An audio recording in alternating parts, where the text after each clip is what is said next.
Red রোডে half marathon দিয়ে চলতি বছরের সেভ ড্রাইভ সেভ লাইফ কর্মসূচির সূচনা করল কলকাতা পুলিশ। দৌড়ে সাধারণ প্রতিযোগীদের পাশাপাশি অংশ নিলেন সস্ত্রীক কলকাতার পুলিশ কমিশনার, ছিলেন কলকাতার মেয়র ও পুর নগরোন্নয়ন মন্ত্রী ফিরহাদ হাকিম, পরিবহন মন্ত্রী স্নেহাশিস চক্রবর্তী। এছাড়াও তৃণমূল সাংসদ ও অভিনেতা দেব, অভিনেত্রী রুক্মিণী, মিমি, জিতু কামাল সহ আরও অনেকে হাজির ছিলেন।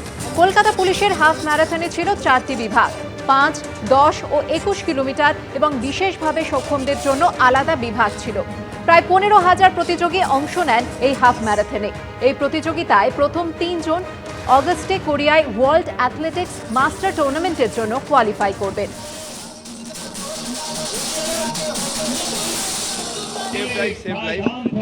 অর্থাৎ মানুষের সচেতনতার জন্য, যাতে আমরা সবাই সচেতন নাগরিক হই। আর শুধু সেভ ড্রাইভ সেভ লাইফ নয়, কলকাতাকে সেফেস্ট সিটি, এটা এনসিআরপি দিয়েছে সেফেস্ট সিটি অফ ইন্ডিয়া, এটাও কলকাতা পুলিশের শ্রেয়। তাই পুলিশকে ধন্যবাদ জানাই। এই সবথেকে লোয়েস্ট যে ফ্যাটালিটি রেট সেটা কলকাতা পুলিশের, এবং সবথেকে সেফ সিটি হলো কলকাতা।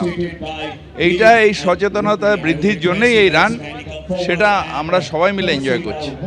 আজকে কলকাতা পুলিশের 6th এডিশন ছিল save drive save life half ম্যারাথনের। মাননীয় মুখ্যমন্ত্রী 2016 সালে যে প্রোগ্রামটা শুরু করলেন, সেভ ড্রাইভ সেভ লাইফ, রাস্তার উপর নিজেরা সেফ থাকুন, বাকি সবাইকে সেফ রাখুন। Kolkata police in collaboration with general, সাধারণ মানুষের সঙ্গে এই মেসেজটা ভালোভাবে স্প্রেড করতে পেরেছে। গত বছর 2025-এ আমাদের সেরা পারফরমেন্স, আমাদের সবথেকে কম ফ্যাটালিটি আছে সারা ভারতে যত মেট্রো আছে ওদের মধ্যে।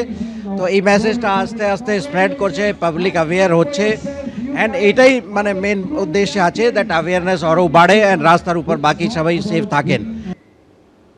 জলপাইগুড়িতে কলকাতা হাইকোর্টের সার্কিট বেঞ্চের নতুন ভবনের উদ্বোধনী অনুষ্ঠানে সুপ্রিম কোর্টের প্রধান বিচারপতির সামনে এজেন্সির বিরুদ্ধে অভিযোগ করলেন মুখ্যমন্ত্রী। কেন্দ্রীয় আইনমন্ত্রীর সামনে মোদী সরকারের বিরুদ্ধে তুললেন বঞ্চনার অভিযোগ। আর এদিনই রাজ্যের আইন শৃঙ্খলা পরিস্থিতি নিয়ে প্রশ্ন তুলেছেন কেন্দ্রীয় আইনমন্ত্রী। And my request would be to my Chief Justice, to all the judges, that please see, our constitution must be protected from disaster. জলপাইগুড়িতে কলকাতা হাইকোর্টের সার্কিট বেঞ্চের নতুন ভবনের উদ্বোধন। মঞ্চে উপস্থিত দেশের প্রধান বিচারপতি, কলকাতা হাইকোর্টের প্রধান বিচারপতি থেকে দেশের আইনমন্ত্রী। তাদের সামনেই শনিবার এভাবে সরব হলেন মমতা বন্দ্যোপাধ্যায়। সম্প্রতি কয়লা পাচার মামলার তদন্তে আইপ্যাকের কর্ণধার প্রতীক জৈনের বাড়ি ও সেক্টর 5-এ আইপ্যাকের অফিসে হানা দেয় ইডি। তল্লাশি চলাকালীনই সেখানে পৌঁছে যান মমতা বন্দ্যোপাধ্যায়। তারপর নথি এবং ল্যাপটপ, মোবাইল ফোন হাতে বেরিয়ে আসেন, যা নিয়ে চুরি ডাকাতির মতো অভিযোগ তুলেছে ইডি। এই সংক্রান্ত মামলায় হাইকোর্ট থেকে সুপ্রিম কোর্টে ধাক্কা খেয়েছে তৃণমূল।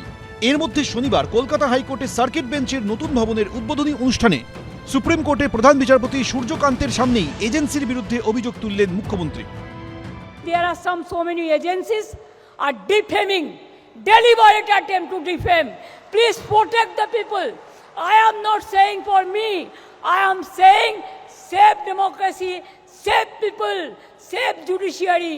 এখন হয়তো ওনার মনে হয়েছে ইতিহাসে উনি একজন মোবাইল চোর হিসেবে, একজন ফাইল চোর হিসেবে ওনার নাম ইতিহাসের খাতায় লেখা থাকবে, তাই উনি কথা বলছেন। কারণ সারা ভারতবর্ষের কাছে মুখ্যমন্ত্রী পদটার গরিমা নষ্ট করেছেন যিনি, সারা ভারতবর্ষে বাঙালির মুখ পুড়িয়েছেন যিনি, যে বাংলার মুখ্যমন্ত্রী একজন মোবাইল চোর, একজন ফাইল চোর। সেটা থেকে বাঁচতে বেরোতেই এই আনপার্লামেন্টারি কথা, যেটা ওখানে বলার কথা নয়, সেখানে বলেছেন। শুধু তাই নয়, কেন্দ্রীয় আইনমন্ত্রীর সামনেই মোদী সরকারের বিরুদ্ধে বঞ্চনার অভিযোগে সরব হলেন Mamata Bandyopadhyay. My law minister, please don't mind. Though Government of India stopped these funds, but we are continuing 88 fast track court. Bench বলছেন যে এত ফাস্ট ট্র্যাক, তাহলে কামদুনির কি হলো? প্রতিদিন যে মা বোনের ওপর যে সম্ভ্রমানি, সেই ঘটনাগুলোর কি হলো? এজলাসের মধ্যে ঝামেলা, এজলাসের বাইরে ঝামেলা, পোস্টারিং। এই কদিন আগেও জাস্টিস সুব্রা ঘোষের ঘরে হলো, তার আগে রাজা মান্থার ঘরে হয়েছে। মানে জুডিশিয়ারিটাকেও তৃণমূল বা মমতা ব্যানার্জি নিজের নিয়ন্ত্রণে রাখতে চান বা আনতে চান। তো সুতরাং তারপরে ওনার এই ধরনের বড় বড় কথা একেবারেই শোভা পায় না। অন্যদিকে শনিবার রাজ্যে এসে এখানকার আইন শৃঙ্খলা পরিস্থিতি নিয়ে প্রশ্ন তোলেন কেন্দ্রীয় আইনমন্ত্রীও। लॉ एंड ऑर्डर की सिचुएशन यहाँ अच्छी नहीं है। এদিনের অনুষ্ঠানে বিচারপতিদের উত্তরীয় পড়ান মুখ্যমন্ত্রী। আশাফুল হোসেন, রাজা চট্টোপাধ্যায়, শিবাশিস মৌলিক, এবিপি আনন্দ। আপনারা দেখলেন শনিবার জলপাইগুড়িতে উদ্বোধন হলো কলকাতা হাইকোর্টের সার্কিট বেঞ্চের নতুন ভবনের। প্রায় 40 একর জমিতে 501 কোটি টাকা খরচ করে এই স্থায়ী ভবন নির্মাণ করা হয়েছে। জলপাইগুড়িতে উদ্বোধন হলো কলকাতা হাইকোর্টের সার্কিট বেঞ্চের নতুন ভবনের। শনিবারই এই উদ্বোধন উপলক্ষে উপস্থিত ছিলেন সুপ্রিম কোর্টের প্রধান বিচারপতি, কলকাতা হাইকোর্টের প্রধান বিচারপতি, কেন্দ্রীয় আইনমন্ত্রী, রাজ্যের মুখ্যমন্ত্রী মমতা বন্দ্যোপাধ্যায় সহ বিশিষ্টরা। You'll be happy to know today is a historical day for North Bengal people. It's a big milestone what we are doing today, and people will remember forever. And it is better than even the Calcutta High Court now.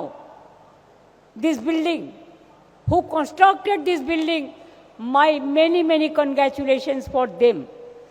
And also we have 80 residential complex for the judges, and for chief judges, for chief judge, there is a special bungalow is also for him, and there are 6 court also. And in Bengal, you'll be happy to know we have already spent. Sometimes I quarrel with Dipankar Da because Dipankar Da always used to tell me spend money for the court. May I tell you that we have already spent more than 1,200 crores, instead, including this exclusion this court. এতদিন Jalpaiguri station রোডের অস্থায়ী ভবনেই হতো বিচার প্রক্রিয়া। এবার 27 নম্বর জাতীয় সড়কের ধারে পাহাড়পুর এলাকায় তৈরি হলো স্থায়ী ভবন। প্রায় 40 একর জমিতে 501 কোটি টাকা খরচ করে এই স্থায়ী ভবন নির্মাণ করা হয়েছে। দীর্ঘদিনের দাবি, তারা সবাই খুবই আনন্দিত যে জলপাইগুড়িতে এতদিনের যে দাবি সেই দাবি পূরণ হয়েছে। হাইকোর্ট সার্কিট বেঞ্চের যে অস্থায়ী পরিকাঠামো আছে সেখানে যে কোর্টগুলো আছে সেগুলো এখানে নিয়ে আসা, ফেব্রুয়ারি থেকে এখানে শুরু হবে। এখানে 11ই ফেব্রুয়ারি থেকে আবার বেঞ্চের শুনানিগুলো শুরু হবে। আমরা দাবি রেখেছি ওই দুই দিনাজপুর এবং মালদাকেও এখানে আনার জন্য। স্থায়ী ভবনের জন্য উত্তরবঙ্গের কোচবিহার, আলিপুরদুয়ার, জলপাইগুড়ি, দার্জিলিং ও কালিম্পং জেলার মানুষের সুবিধা হবে। এর ফলে তাদের শুনানির জন্য কলকাতা হাইকোর্টে আসতে হবে না। রাজা চট্টোপাধ্যায়ের রিপোর্ট, এবিপি আনন্দ, জলপাইগুড়ি। এবিপি আনন্দ, এগিয়ে থাকে, এগিয়ে রাখে।